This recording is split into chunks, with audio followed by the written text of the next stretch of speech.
સ્વાગતમ સ્વાગતમ સુસ્વાગતમ.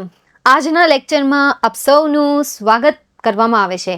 ભાવભર્યું સ્વાગત કરવામાં આવે છે. Very good evening, very good evening, very good evening, very good evening. જય શ્રી રામ, જય શ્રી રામ, જય શ્રી રામ. ચાલો, great evening, great evening, great evening. Hello hello.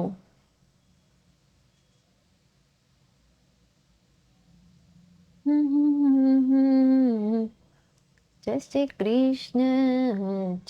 Krishna કે બાની મને ટેવ મારા બાલાજીને વિસરું હું તો એક ઘડી. જય શ્રી કૃષ્ણ, જય શ્રી કૃષ્ણ, જય શ્રી કૃષ્ણ. घबराए और कुछ नजर न आए, ध्यान लगा कर बैठ जब तू ओम नमः शिवाय. और कुछ नजर न आए, ध्यान लगा कर बैठ जब तू ओम नमः शिवाय. Good evening. ओम नमः शिवाय, ओम नमः शिवाय. जय द्वारकाधीश, जय माताजी. रिद्धि, हेलो रिद्धि. घणा दिवस पछी आज लेक्चर तमे रेग्युलर अटेन्ड करो छो रिद्धि वसानिया? हे रेग्युलर शुं वात छे?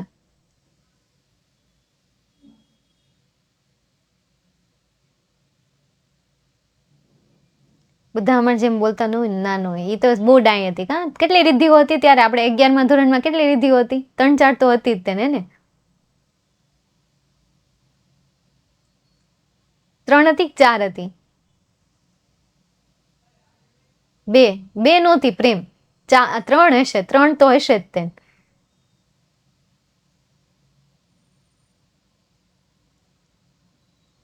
ચાલ તો હવે આપણે શરૂઆત કરી દઈએ.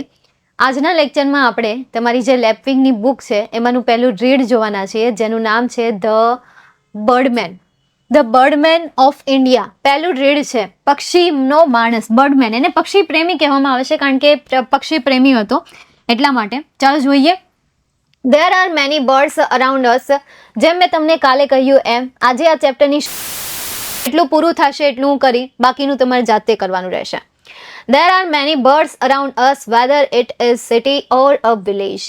ત્યાં આપણી આજુબાજુ ઘણા બધા પક્ષીઓ છે, એ ચાહે શહેર હોય કે ગામ. Most of us like watching colorful birds. આપણામાંના ઘણાને કલરિંગ પક્ષીઓ જોવા ગમે છે. However, there was a man who was so involved in the study that he was nicknamed the Birdman of India. છતાં પણ ત્યાં એક માણસ છે કે જે આના અભ્યાસમાં ખૂબ જ પોતાની જાતને સમાવિષ્ટ કરતો હતો અને તેને નિકનેમથી બોલાવવામાં આવતા હતા અને એ નામ શું હતું? The birdman of India. એક માણસ છે કે એ માણસ આ પક્ષીઓના અભ્યાસમાં પોતાની જાતને સંપૂર્ણ રીતે ઇન્વોલ્વ કરી દેતો હતો, તેથી એમથી બોલાવતા હતા the birdman of India. The name doctor Salim Mizuddin Abdul Ali is synonyms with birds. હવે એ વ્યક્તિનું સાચું નામ શું હતું? ડોક્ટર સલીમ મોઇઝુદ્દીન અબ્દુલ અલી. આ એનું આખું નામ હતું કે જેનું સમાનાર્થી નામ હતું વિથ ધ બર્ડ્સ, એટલે કે પક્ષીઓ સાથે તેનું સમાનાર્થી નામ છે. He made birds a serious pursuit when it used to be mere fun for the most. હવે તેણે પક્ષીઓનો એક ગંભીર પ્રયાસ શરૂ કર્યો. પરસ્યુટ મતલબ શું થશે? કંઈક કરવાનો પ્રયાસ. તેણે પક્ષીઓ માટે કંઈક ગંભીર પ્રયાસો શરૂ કર્યા જ્યારે તે મેર ફન ફોર ધ ફર્સ્ટ, એટલે કે જ્યારે તે આવો ભાગ્ય એવી રમૂજ, મેર ફન કરતા, જ્યારે ભાગ્ય એવી રમૂજ કરતા આ પક્ષીઓની બાબતને એ કેવી રીતે લેતા હતા? સિરિયસતાથી લેતા હતા, ગંભીરતાથી લેતા હતા. એ પક્ષીઓની દરેક બાબતોને કેવી રીતે લેતા હતા? ગંભીરતાથી લેતા હતા. જોઈએ હવે આપણે આગળ. Orphaned at a very young age Salim Ali was brought up by his maternal uncle.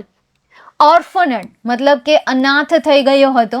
Very young એજ, ખૂબ જ નાના હતા ત્યારે તે અનાથ થઈ ગયા હતા. Salim Ali brought up by his maternal uncle, તેના જે સાવકા કાકા તો નહીં, સોરી, મેટર્નલ મતલબ કે મામા, તેનો ઉછેર તેના મામા સાથે થયો હતો. મેટર્નલ અંકલ એટલે શું થશે? મામા. અને પેટર્નલ અંકલ એટલે કે કાકા. મેટર્નલ અંકલ એટલે કે મમ્મી સાઈડથી જે કાકા હોય કે જેને મામા કહેવામાં આવે છે, એણે એનો ઉછેર કર્યો હતો. As a child Salim was given an expensive air gun as a present.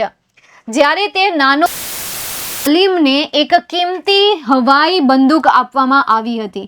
Expensive એટલે શું થશે? કિંમતી અથવા તો મોંઘી, કે જેને બીજા શબ્દમાં પ્રિશિયસ કહેવાય છે. જે ભેટમાં, પ્રેઝન્ટ એટલે શું થશે? ભેટમાં, કે જેને સમાનાર્થીમાં ગિફ્ટ કહેવાશે. તો એને એક ભેટ અપાઈ હતી હવાઈ બંદૂકની. Spent all his time shooting sparrows around the house. Spent એટલે કે પસાર કરતો, કે જેના માટે સિમિલર મિનિંગ લઈ શકો, ટાઈમ પાસ અથવા તો પાસ. ઓલ હિઝ ટાઈમ, તેનો સંપૂર્ણ સમય ચકલીઓનો શિકાર કરવામાં, તેને શૂટ કરવામાં પસંદ કરતો, કે જે તેની ઘરની આજુબાજુ હતી. One day he noticed that one of the sparrows he had shot at had a yellow throat. એક દિવસ તેણે નોટિસ કર્યું કે સ્પેરો જે છે, ચકલી જે છે, એણે જે શૂટ કરી હતી એનું જે ગળું હતું એ કેવું હતું? થ્રોટ એટલે શું થશે? ગળું થશે. એનું જે ગળું હતું એ કેવું હતું? પીળાશ પડતું. couldn't hold his curiosity. તે તેની ઉત્સુકતાને સહન ન કરી શક્યો. ક્યુરિયોસિટી એટલે શું થશે? ઉત્સુકતા. એની જે ઉત્સુકતા હતી એ ઉત્સુકતાને એ ઝઘડી ન શક્યો, એટલે એ પહોંચ્યો તેના મામાની પાસે. એપ્રોચ એટલે કે પહોંચ્યો. જ્યારે એને ખબર પડી કે તેણે જે ચકલીને શૂટ કરી હતી એ ચકલીનું ગળું પીળું હતું, એટલે આ ઉત્સુકતા એનાથી સચવાતી નથી, એટલે એ પહોંચી જાય છે એના મામાની પાસે. એના મામાની પાસે પહોંચી જાય છે. His uncle, who was equally clueless, took him to the Bombay Natural History Society in the hope of finding an answer. તેના કાકા બરાબર એ જ રીતે ક્લુલેસલી એટલે કે સમજ વગરના, બુદ્ધિ વગરના તો કહેશું નહીં આપણે, મતલબ કે યાર એની પાસે કોઈ જવાબ જ નહોતો યાર. ન જવાબ ન હોવો, બરાબર, જવાબ ન હોવો, ક્લુલેસ, હિન્ટ વગરના. took him to the Bombay Natural, એમના કોઈ જવાબ નથી હોતો, એટલે એ એને બોમ્બે નેચરલ હિસ્ટ્રી સોસાયટી તરફ લઈ જાય છે, કે જ્યાં આ બધી મતલબ કે આમના વિશેની ઇન્ફોર્મેશન હોય. BNHS કરીને એક છે નેચરલ હિસ્ટ્રી સોસાયટી, એમાં તેને લઈ જાય છે એ આશા સાથે કે ત્યાં તેને સવાલોના જવાબ મળી જશે. દેટ ધ ઓનરરી સેક્રેટરી, ત્યાં જે આદરણીય સેક્રેટરી હતા, ઓનરરી, રિસ્પેક્ટેડ, કે જેને ગુજરાતીમાં આદરણીય કહેવામાં આવે છે. આદરણીય secretary W.S. મિલિયાર્ડ told him that the bird was the yellow-throated sparrow. એમણે કહ્યું કે આ જે પીળા ગળાવાળી જે ચકલી છે, મિલિયાર્ડ told him, એમણે કહ્યું કે ભાઈ આ મતલબ કે પક્ષી વિશે કહ્યું કે આ ચકલી જે છે એ પીળા ગળાવાળી છે. મિલિયાર્ડ also told him about the variety of sparrow. હવે મિલિયાર્ડને એ બાબત જણાવવામાં આવી. જો અહીંયા told him, MS Millard told him, તેમને જણાવવામાં આવી પીળું ગળું છે, એટલે મિલિયાર્ડે પણ શું કહ્યું? કહી દીધું કે ભાઈ પક્ષીઓની, ચકલીઓની કેટલીક વિવિધતા હોય છે. વેરાયટી એટલે શું થશે? વિવિધતા થશે. That day Salim decided that he was going to be an ornithologist. અને એ દિવસે તેણે નક્કી કર્યું કે તે પોતે એક ઓર્નિથોલોજિસ્ટ બનશે, એટલે કે પક્ષી અભ્યાસી બનશે, કે જેનો સિનોનિયમ્સ વર્ડ થાય છે સ્ટડી ઓફ બર્ડ્સ. તો જે શબ્દના મને યાદ આવતા જશે કે આ એમના સિમિલર મિનિંગ છે, તો એ સિમિલર મિનિંગને સાથે સાથે સમજતા પણ જાશો. સમજાય છે? તો આ થઈ ગયું તમારો સેકન્ડ પેરેગ્રાફ. એના પછીનો આગળ જોઈએ. No one would have imagine that the bird shooter would become a bird lover. કોઈએ પણ એવી કલ્પના નહોતી કરી કે આ જે પક્ષીઓનો શિકાર કરે છે એ એક દિવસ પક્ષી પ્રેમી બનશે. કોઈએ પણ એવી કલ્પના નહોતી કરી. પક્ષીઓનો શિકાર કરે છે એ પક્ષી પ્રેમી બનશે. And nature conservator one day, અને કુદરતનો રક્ષણકાર પણ બનશે. કન્ઝર્વેટર એટલે શું થશે? રક્ષણકાર. ભાઈ એનો સેવિયર પણ બનશે, એમની રક્ષા પણ કરશે. Next, inclination and choice of a novel career option made Salim's life full of hardship. એમની જે આ તીવ્ર ઈચ્છા છે, ઇન્ક્લિનેશન એટલે શું થશે? તીવ્ર ઈચ્છા. તેમની જે આ તીવ્ર ઈચ્છા છે અને આ જે પસંદગી છે of a novel career option, એટલે કે તેમની જે આ નવલકથાની લક્ષ્યની જે ઓપ્શન જે છે એ અલીમના જીવનને એણે કેવું બનાવી નાખ્યું હતું? હાર્ડશિપ બનાવી નાખ્યું હતું, એટલે કે અઘરું બનાવી નાખ્યું હતું, મુશ્કેલ બનાવી નાખ્યું હતું. As a young man Salim had to face years of unemployment. તે યુવાન હતા ત્યારે સલીમ અલીએ સામનો કરવો પડ્યો હતો, ફેસ કરવું પડ્યું, મતલબ કે સામનો કરવો પડ્યો વર્ષો સુધી બેરોજગારીનો. વર્ષો સુધી એમણે બેરોજગારીનો સામનો કરવો પડ્યો હતો. જ્યારે તે યુવાન હતા, અભ્યાસ કરી નાખ્યો, ત્યારે વર્ષો સુધી એણે બેરોજગારીનો સામનો કરવો પડ્યો હતો. He moved to Burma to look after the family mining. તેણે બર્મા જવું પડ્યું હતું તેના પરિવાર પછી એક જે ખાણ છે, તેના મામાની જે ખાણ છે એ ખાણના કામને સંભાળવા માટે તેમના પરિવાર પછી તેને બર્મા જવું પડ્યું હતું, તેમના ખાણનો જે ધંધો છે એ ધંધાને સંભાળવા. એન્ડ ટિમ્બર બિઝનેસ એટલે કે લાકડાના ધંધાને અને ખાણના ધંધાને સંભાળવા માટે તેને બર્મા જવું પડ્યું હતું. It was a rewarding experience for the naturalist as there were endless opportunities for exploring the forest of Burma. Rewarding experience એટલે કે તે એક ભેટપૂર્વ અનુભવ હતો. રિવાર્ડિંગ એટલે શું થશે? ભેટપૂર્વ અનુભવ હતો. ફોર ધ નેચરલિસ્ટ એટલે કે જે કુદરતી પ્રેમી છે એ કુદરતી પ્રેમીઓ માટે બર્માનો જે એક્સપિરિયન્સ છે એ ભેટપૂર્વ અનુભવ હતો કે જ્યાં એન્ડલેસ ઓપોર્ચ્યુનિટી એટલે કે ક્યારેય ખતમ ન થાય એવી, કે જેને આપણે કહી શકીએ શાશ્વત એવી તક હતી. ફોર એક્સપ્લોરિંગ એટલે કે નિહાળવા માટેની. એક્સપ્લોરિંગ કરવું એટલે શું થશે? નિહાળવું થશે. એક્સપ્લોર કરવું અથવા તો ફરવું થશે. નિહાળવું અથવા તો એના ઉપર રિસર્ચ કરવું, બરાબર, એક્સપ્લોર કરવું, જાણવું એના વિશે. ફોરેસ્ટ ઓફ બર્મા એટલે કે બર્માના જંગલોને નિહાળવા માટેની એક શાશ્વત તક હતી કે જે કુદરતી પ્રેમીઓ છે એ કુદરતી પ્રેમીઓ માટે. મેમ આના પરથી ક્વેશ્ચન હોય છે એ કરાવશો કે નહીં? આના પરથી જે ક્વેશ્ચન હશે કરાવશો. આ ચેપ્ટર અધૂરું રહી જશે. એક લેક્ચર રાખશું કે જેમાં આના પરથી મતલબ કે paragraph base question, chapter wise paragraph base question answer નહીં કરાવું. પહેલા કેમ મેં તમને ચેપ્ટર વાઇઝ 1 થી 10 ચેપ્ટર આવતા તો 1 થી 10 ચેપ્ટર મેં ક્વેશ્ચન બેઝ આન્સર કરાવ્યા છે એમના ચેપ્ટર વાઇઝના. પણ આમાં એવું નહીં થાય. આમાં હું એક સાથે મિક્સ લઈ લઈશ, એક એવો સેશન લઈ લઈશ કે જેમનો ટોપિક રહેશે સપ્લિમેન્ટરી રીડર. બીજો એક લેક્ચર રહેશે કે જેમનું નામ હશે સમરાઇઝિંગ. સમજાય છે? બસ આ રીતે લેવાશે. નિયરેસ્ટ મિનિંગ તો ડન થઈ ગયા. હવે આ 2 લેક્ચર બાકી છે, એ 2 લેક્ચર આપણી પાસે સમય છે ત્યારે વચ્ચે હું ગમે ત્યારે રાખી દઈશ, એટલે એના માટે તૈયાર રહેજો. ઓકે. અને લેપિંગમાં કેટલા યુનિટ છે? તો 23 છે, એટલે એની અંદર 20 જેટલા યુનિટ તમારે રીડ કરવાના છે, કારણ કે એકાદી પોયમ છે, એક ચેપ્ટર આખું એમાં છે જ નહીં, અને કંઈક 2 જેટલી તો પોયમ છે, એવું કંઈક છે અંદર, એટલે 20 જેવું યુનિટ છે, એનાથી વધારે ને છે નહીં. એટલે આગળ જઈએ આપણે એના પછી. સમજતા જાવશો ને બેટા? સમરી રાઇટિંગ એ તમારે જે આવે છે એ સમરી રાઇટિંગ સમજતા જાજો. હું કોઈ પણ પેરેગ્રાફ બીજી વખત રિવાઇઝ નહીં કરું.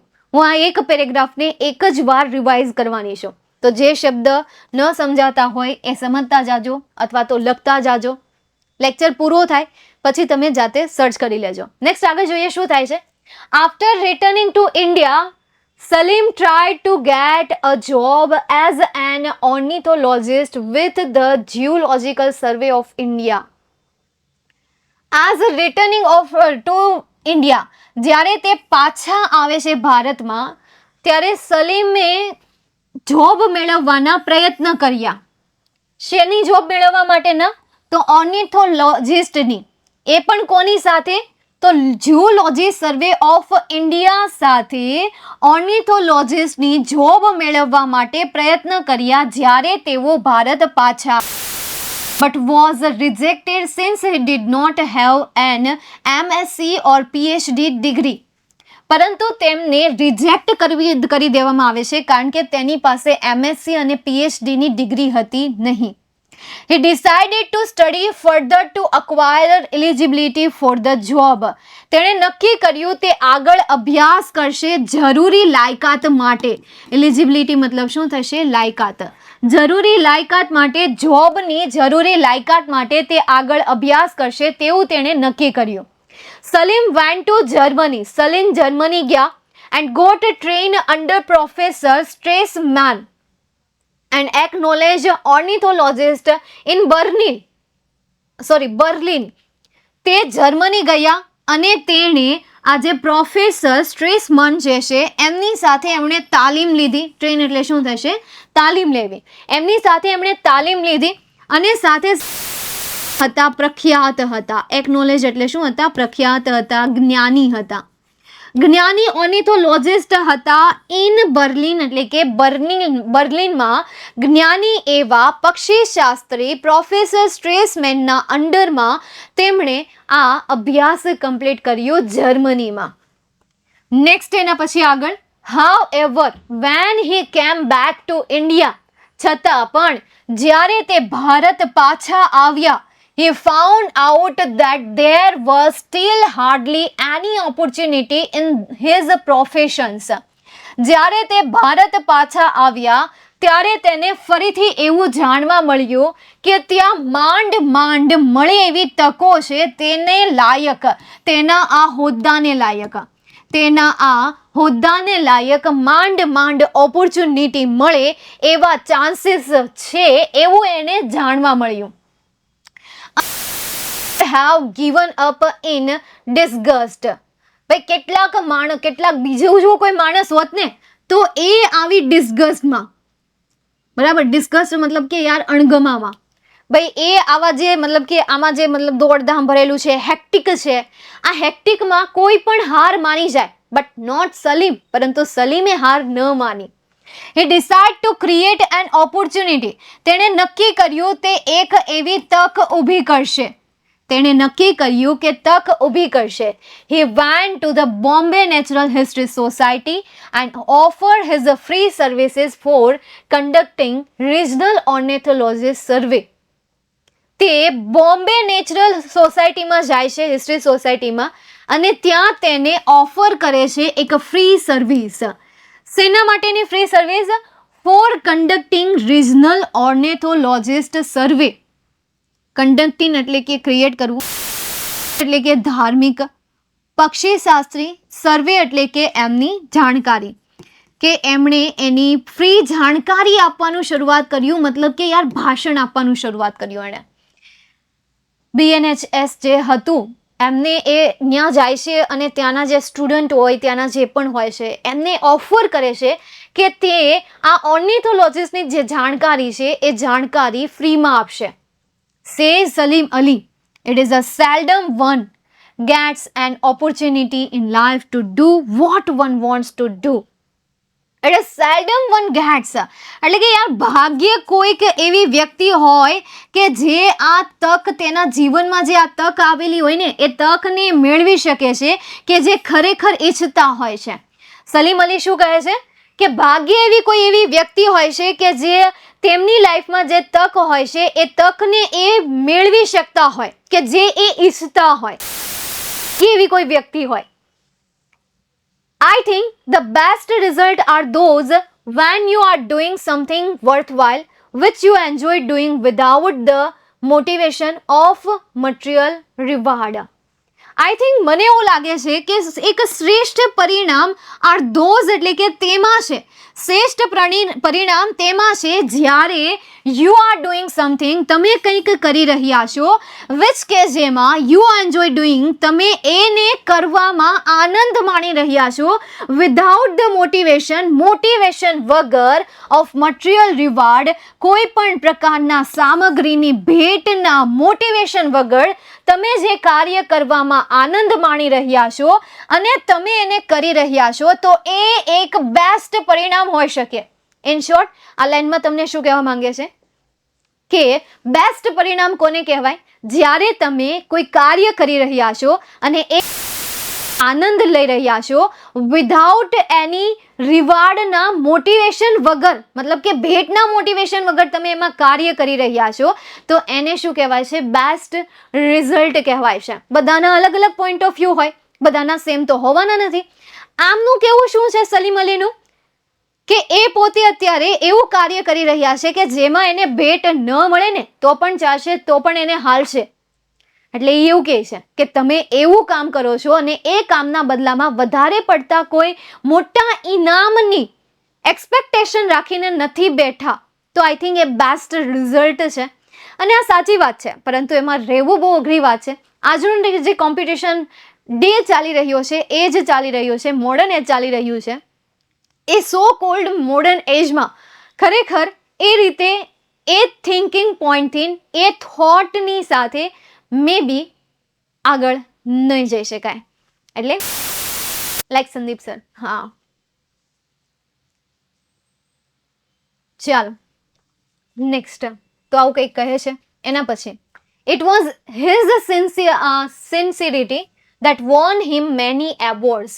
ભાઈ એ તો એની પ્રામાણિકતા હતી કે એણે ઘણા બધા એવોર્ડ્સ જીત્યા છે, એન્ડ મેડલ્સ પણ જીત્યા છે from all over the world, including the Padma Shri and Padma Vibhushan.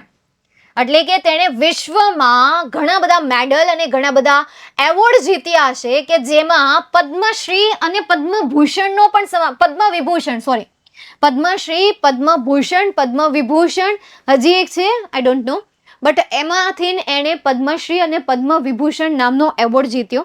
આ એવોર્ડમાં કોઈ મિની ન હોય. અમુક એવોર્ડ હોય કે જેમાં પૈસા હોય, જેમ કે અર્જુના એવોર્ડ છે, એકલવ્યા એવોર્ડ છે. તો આ જે એવોર્ડ છે એમાં એ જે એવોર્ડ છે એ સ્ટુડન્ટને મળતો, પ્લેયર્સ હોય પ્લેયર્સને મળતો હોય, સ્ટુડન્ટ તો નહીં પરંતુ પ્લેયર્સ કહીએ, પ્લેયર્સને મળતો હોય.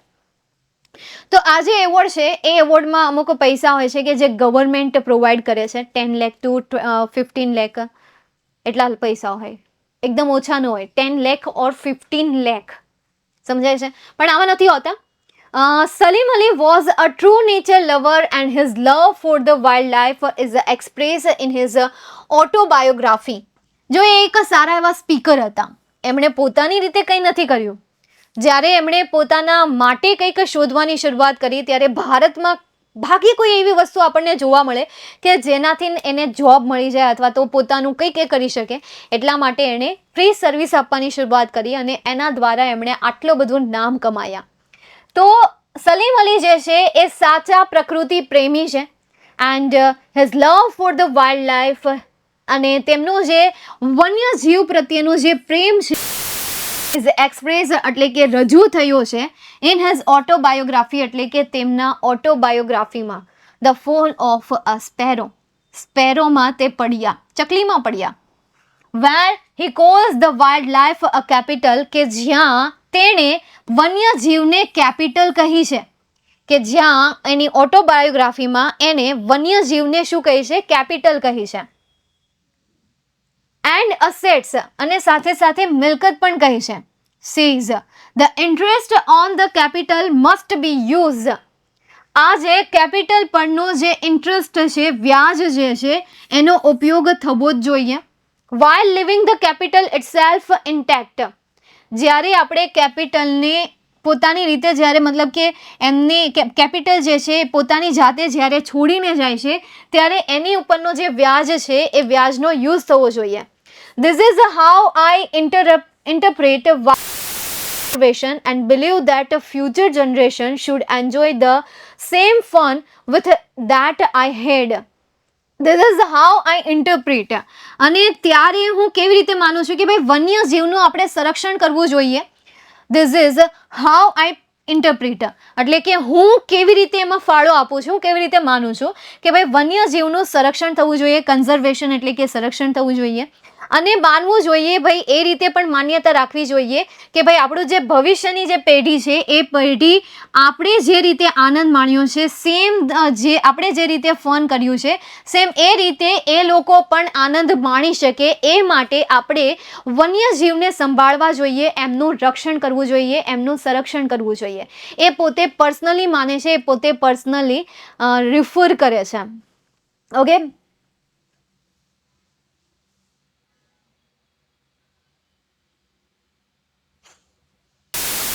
યુટ્યુબમાં વિડીયો જોતા હોય એવું ફીલ થાય છે, એવું ફીલ થાય છે. હા, વાતો કરીએ ને તો એવું ફીલ ન થાય. ભણાવવું હોય ને ત્યારે આમ ચૂપચાપ સાંભળો. એ સ્ટોરી કેટલી મજેદાર છે. તમે સ્ટોરી સાંભળો, સ્ટોરી એટલી મસ્ત છે ને કે બીજું કાંઈ તમારે કોમેન્ટની જરૂર જ નથી, જરા કંઈ જરૂર નથી. કમેન્ટ ગઈ તેલ પીવા. હે કઈ સમજાય તો ને, તો સમજો. સમજાય નહીં, સમજવું પડે. અને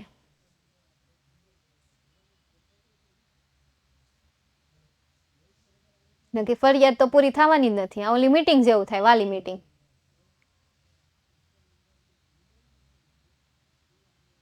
તું ઈ કર તો તું ઓનલી ઇંગ્લિશ વર્ડ લર્ન કર ને, બીજું હું. તો તારે બોલવાની જરૂર જ નહોતી કે સમજાય તો.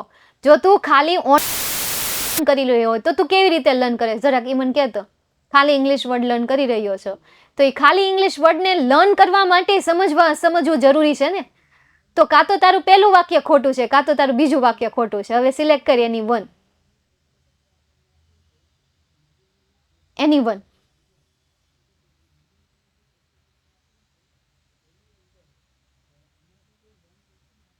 હા, એન્જોય એટલે આનંદ એમ થાય, શીખવું. જોયું?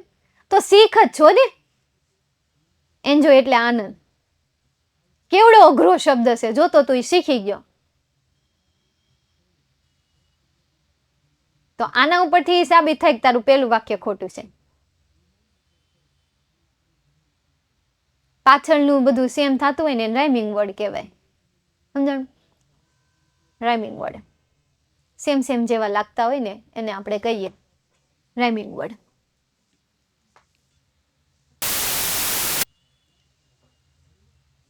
तेरी खुद अर्जी ना धूप मिले ना छाँव कैसे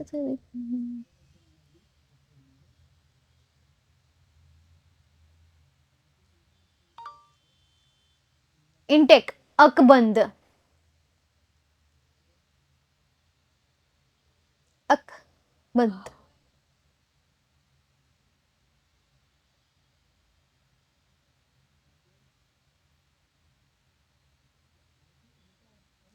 પાછળનો ઉચ્ચાર સરખો હોય. નિધિ, ઉચ્ચાર સરખો હોય. સમજાણું? ફોર એક્ઝામ્પલ ધ્રુવી અને પૂર્વી. જોયું છે ને હોશિયાર. બસ એ સમજાઈ ગયું. ચાલ નેક્સ્ટ આગળ. એના પછી આગળ જોઈએ.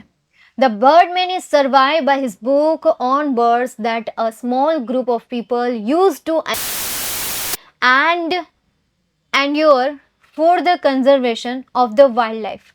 Birdman is a survive. હવે આજે છે ને સર્વાઈવ થયું મતલબ કે આ ટકી રહેવું. બાય હિઝ બુક એટલે કે તેની બુક દ્વારા. ઓન બર્ડ્સ એટલે કે પક્ષીઓ પર લખાયેલી જે તેની બુક હતી ને એ બુક દ્વારા તે હજી પણ સર્વાઈવ એટલે કે ટકી રહ્યો હતો એના દ્વારા. એવું જ હોય. ગાંધી બાપુ કેમ સ્વતંત્રતાને મારે ટકી રહ્યા હતા. હવે ધીરે ધીરે એની બધી મતલબ કે વાતો બહાર આવી છે એટલે હવે કદાચ ગાંધી બાપુ ટકે કે ન ટકે આગળ ખબર નહીં, પણ આપણે તો ટકી રહી. 12માં ટકી નહીં રહેવું પડે. તો એ ટકી રહેવા માટે આપણે અત્યારે સમજવી. તો ટકલાવ અહીંયા ધ્યાન આપો. તો પક્ષીઓ પર જે એમની બુક લખેલી હતી એમના દ્વારા આજે પક્ષી માણસ જે છે એ કેવા થયા? ટકી રહ્યા. That a small group of people used to enjoy birding. અને નાના સ્મોલ ગ્રુપ એટલે પીપલ એટલે કે લોકોનું જે નાનું ઝુંડ છે ને એ ઝુંડ ટુ એન્જોય એટલે કે આનંદ માણી રહ્યું છે પક્ષીઓનું. એન્ડ એન્ડ્યોવર બોલે તો પ્રયાસ, બોલે તો ટ્રાય, પ્રયત્ન કરી રહ્યું છે. For the conservation of wild life અને સાથે સાથે આ વન્યજીવોનું રક્ષણ કરવાના પ્રયત્નો પણ કરી રહ્યા છે. Doctor Ali is no more but his legacy lives on. Doctor Ali જે છે એ હવે વધારે જીવિત રહ્યા નથી, પરંતુ તેનો જે પ્રભાવ છે ને એ પ્રભાવ હજુ પણ છે. તો આવું કંઈક કરીને જવાનું છે. બરાબર છે. ગુજરાતનું નામ આમે રોશન થયેલું રહેશે અને આગળ પણ થશે જ. મેં તો એવી એક રીલ્સ પણ જોઈ છે, જો કે હવે રીલ્સના ચક્કરમાં લોકો એટલી ઇન્ફોર્મેશન સર્ચ કરી રહ્યા છે, ઇન્ફોર્મેશન સાચી અને કઈ ઇન્ફોર્મેશન ખોટી ખબર જ નથી પડતી. આગળ જઈએ. મારે હવે એની વાત નથી કરવી, તો આની મારે વાત કરવી છે. Let's pay a tribute to the bird man. ભાઈ આપણે આને સલામી આપવી જોઈએ. હું આપવી જોઈએ? આપણે તેને લેટ્સ પે અ ટ્રિબ્યુટ. ભાઈ આપણે તેને એક મતલબ કે યાર એને કંઈક ચૂકવવું, ઋણ ચૂકવવું જોઈએ, ઋણ અદા કરવું જોઈએ. શું કરવું જોઈએ? અદા. હાય તેરી અદા. નાજુક સી કોમળ સી મેરે જैसी. તો એમ કહે છે કે આપણે તેની અદા કરવી જોઈએ, પણ હું ઋણ, આપણે ઋણ અદા કરવું જોઈએ. By learning to identify a few birds around us. આપણી આજુબાજુ જે થોડા ઘણા પક્ષીઓ છે ને એમના વિશે શીખીને આપણે તેના માટે ઋણ અદા કરવું જોઈએ, ઋણ ચૂકવવું જોઈએ. એ ઋણ ચૂકવવાની પ્રયત્ન કરે છે.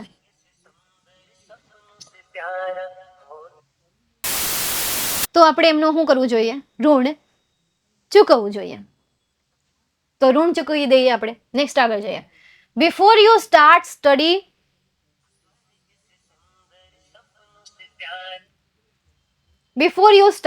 Study the names of different body parts of bird given in the picture. ભાઈ તમે ભણવાની શરૂઆત કરો ને એ પહેલા અલગ અલગ body parts of a bird given in the picture, ચિત્રમાં અલગ અલગ પક્ષીઓના શરીર આપેલા છે. ઇનડાયરેક્ટલી તમને એમ કહે છે અલગ અલગ પક્ષીઓના ચિત્ર તમને ત્યાં એ બુકમાં આપેલા છે વિથ એક્સપ્લેનેશન. અહીંયા આપ્યા છે. તમે એ શીખવાની શરૂઆત કરો ને એ પહેલા તમને એમાં આપેલા છે. મચ્છર છે હાડું ક્યાંનું બેડમેનસ કરે છે. ક્યાં ગયું? હા તો ગયું ત્યાં, જ્યાં ગયું હોય ત્યાં. મતલબ શું કહે છે? ભાઈ તમે એના નામોનું શરૂઆત કરો એ પહેલા તમને અહીંયા કેટલાક પક્ષીઓના શરીર સાથેના ફૂટાઓ તમને અહીંયા આપેલા છે. હવે હું ખાલી માથે આપી દેવાના હોય? આખું શરીર જપાય ને પક્ષીઓનું, એટલું બધું મોટું તો હોય નહીં કે અડધું ખાલી આપી દો એમ. પણ અહીંયા તમને નહીં દેખાય. એ મેં કાઢી નાખ્યું. મારી પીપીટી બનાવી હતી ને એટલે. It will help you understand the description as well as will enable you to describe birds. એ તમને મદદ કરશે વર્ણનને સમજવા. ડિસ્ક્રિપ્શન એટલે શું થશે? વર્ણન. અન્ડરસ્ટેન્ડ એટલે કે સમજવામાં. તે તમને વર્ણન સમજવામાં મદદ કરશે અને સાથે સાથે એ પક્ષીઓના વર્ણનને યોગ્યતા ધરાવ મતલબ કે યોગ્ય બનાવશે. એને પાછું તમે સાથે સાથે વધારે રીતે યોગ્ય કરી શકશો એમ. યોગ્યતા સાથે તમે સમજી શકશો. If following are the description of some common birds around us. જો તમે નીચે આપેલા કેટલાક કોમન પક્ષીઓ છે એમનું વર્ણનનું અનુસરણ કરશો ને, મતલબ કે એનું અનુસરણ કરો એમ, તમે અનુસરણ કરો એમ કે છે. ફોલોવિંગ એટલે શું થાય? અનુસરણ કરવું. તો નીચે આપેલું છે ને એનું અનુસરણ કરો, પણ નીચે જે કમેન્ટ આપે છે ને એનું અનુસરણ નહીં કરવાનું. ત્યાં પાસે સ્પેશિયલ ટેગ કરીને કે હે @ ખાલી જગ્યા હે માથું મારું, ત્યાં એને @ ટેગ કરીને કહેવાનું છે. હું એમ ત્યાં ઓલીને એમ કહેવાનું @ હા હા હે હા ન્યા @ હું હેશટેગ વાપરો ને આ ટેગ તમારા માટે જ બન્યા છે. નહીં કોમેન્ટ બોક્સ એટલે જ આપીશ. વાપરો, મોજ કરો. ન્યા ટેગ કરે છે, અહીંયા ટેગ કરો. તો ટેગ કરો ફીચર્સને, ટ્રાય કરો નોટિસ કરવાની તેઓને. અને તમે એના પછી જુઓ when you C them next, એટલે કે એક પછી એક જુઓ ને તો એના દરેકે દરેક પોઈન્ટને તમે જોતા જાઓ એમ, સમજતા જાઓ. હવે આના પછી તમને નામ આપેલા છે જેમ કે અહીંયા white breasted Kingfisher. White breasted Kingfisher કે જેને મેના કહેવામાં આવે છે. મેના તો નથી કહેવાતું, કંઈક કહેવાય છે તમારી ગુજરાતી ભાષામાં. ખરેખર વ્હાઇટ બ્રેસ્ટેડ કિંગફિશર. रुक जा रे ओ बंदिया ये रात जरा सी है तेरे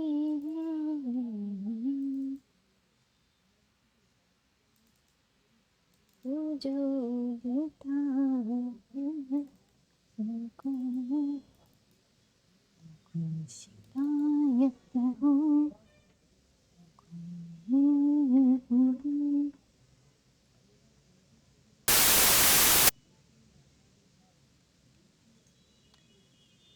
નથી, એને એવું જ નામ આપ્યું છે,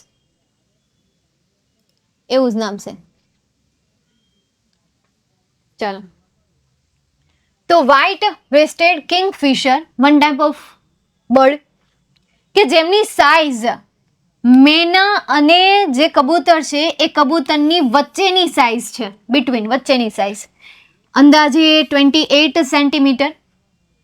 white throat, centre of breast, એમનો ગળો સફેદ છે, છાતીનો જે વચ્ચેનો ભાગ છે બ્રાઉન હેડ, તેનો બ્રાઉન મતલબ કે યાર કથ્થઈ કલરનું એનું માથું છે. મોસ્ટ ઓફ અંડર પાર્ટ, અને મોટા ભાગના અંદરના ભાગો જે છે એ બ્રાઉન કલરના છે. Seen at pond, puddles, rain filled ditches, in inundated paddy fields and near seashore. ભાઈ તે ક્યાં જોવા મળે છે? તળાવમાં જોવા મળે છે, ખાબોચિયામાં જોવા મળે છે. બીજું તમે પડલ્સ એટલે શું કહી શકો? ખાબોચિયા કહી શકો. કેવું હોય તો નહીં, ખાબોચિયા શું ને, શું કહેવાનું છે તમારે? એને ખાબોચિયા કહેવાનું છે. કે જે ખાબોચિયા છે, ખાબોચિયા વરસાદના પાણીથી ભરેલા જે ભાગો છે, વરસાદના પાણીથી ભરાયેલા જે ખાડાઓ છે, ડીચીસ એટલે શું થશે? ખાડો. વરસાદથી ભરાયેલો જે ખાડો છે એ ખાડામાં. બીજું ઇનઅનડેટેડ પેડી ફિલ્ડ્સ, પેડી એટલે ડાંગર, એવું જ થાય ને, પેડી એટલે ડાંગરના જે ખેતરો છે ને, એ ડાંગરના ખેતરોમાં પણ એ શું થાય છે? મળી આવે છે. ડાંગરના ખેતરો નિયર સીશોર, દરિયા કિનારાએ જે ડાંગરના ખેતરો છે, ડાંગરના ખેતરો કે જેનો પાક પણ હજી લણાયો નથી, એવા ડાંગરના ખેતરો વરસાદના ખાડામાં, ખાબોચિયામાં અને તળાવમાં જોવા મળે છે. ફૂડ શું છે? તો તે માછલી ખાય છે. શું ખાય છે? માછલી ખાય છે. ટેડપોલ્સ એટલે કે નાના દેડકાઓ, દેડકાના જે બચ્ચા હોય ને એ નાના દેડકા, દેડકાના બચ્ચા ખાય, માછલી ખાય, દેડકાના બચ્ચા ખાય, નાના દેડકા ખાય. લિઝાર્ડ ગરોળીને ખાય.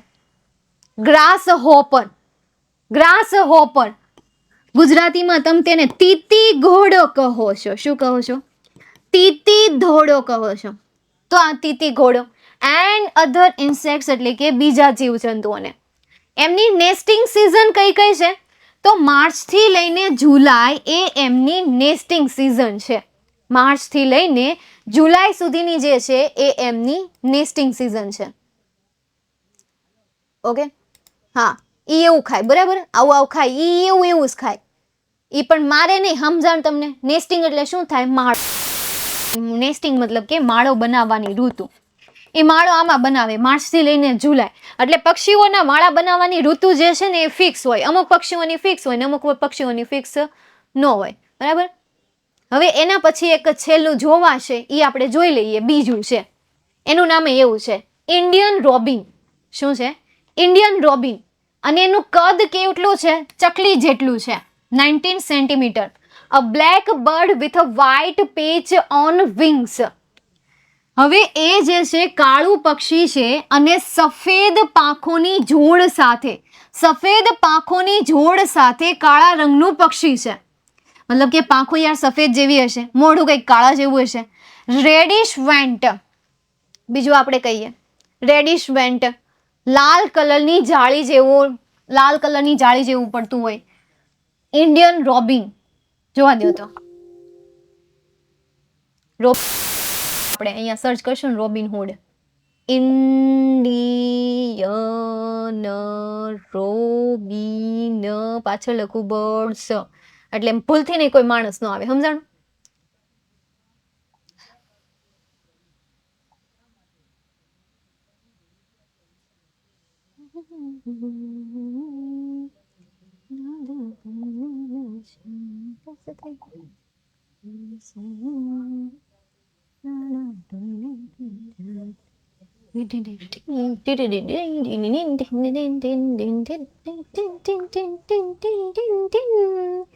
ઓકે, આ જે પાંખ છે ને, પાંખ એની અંદરથી સફેદ હશે, સમજાણું?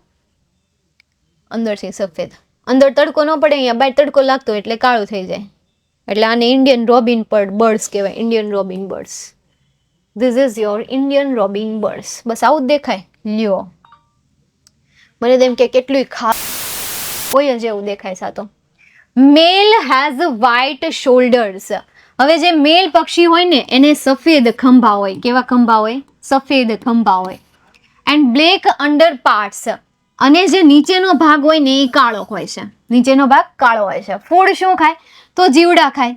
ધેર એગ્સ એટલે કે તેમના ઈંડા ખાય. જીવડાના ઈંડા હોય ને, જીવડાના ઈંડા, એમના ઈંડા ખાય.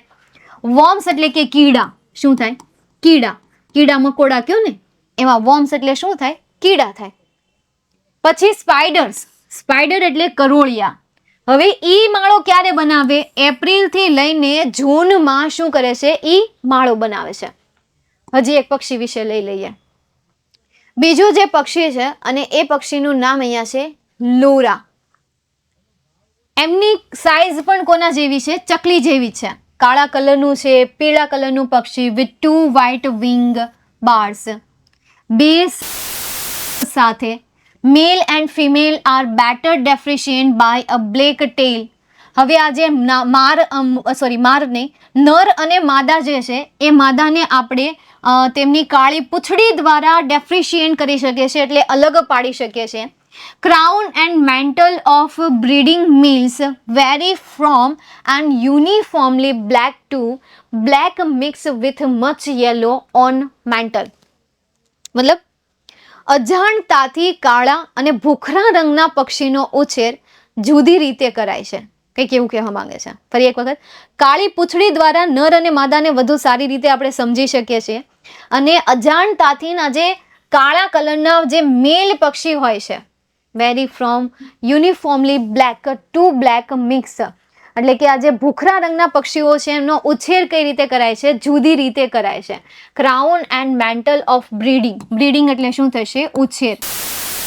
બ્રીડિંગ, ઉછેર કરવો. મેલ્સ તો from uniformly black to black. આ કાળા જે પક્ષીઓ છે ને, જેનો ગણવેશ જ કાળો પહેરો છે, યુનિફોર્મ કાળો છે, એમનો ઉછેર કઈ રીતે થાય છે? અલગ રીતે થાય છે. નેક્સ્ટ એના પછી એ શું ખાય છે? ઇન્સેક્ટ, જીવજંતુઓ. ધેર એગ્સ, એના જે ઈંડા હોય એના ઈંડાને એ ખાય છે. બરાબર.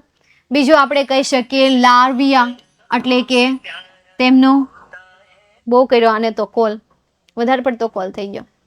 તો અહીંયા લાર્વિયા એટલે શું થશે? ઈયળ થશે. બરાબર. તો અહીંયા તમને નવા નવા શબ્દ મળે છે, જેમ કે લાર્વિયા, ઈયળ. એના પછી તમને અહીંયા વોર્મ્સ મળ્યા, કીડા. એના પછી આગળ તમે અહીંયા ક્યાંક જોયું, ક્યાંક ગયું? લીડ પોલ્સ, કે જેને તમે નાના દેડકા પણ કહી શકો. શું કહી શકાય? નાના દેડકા પણ કહી શકાય.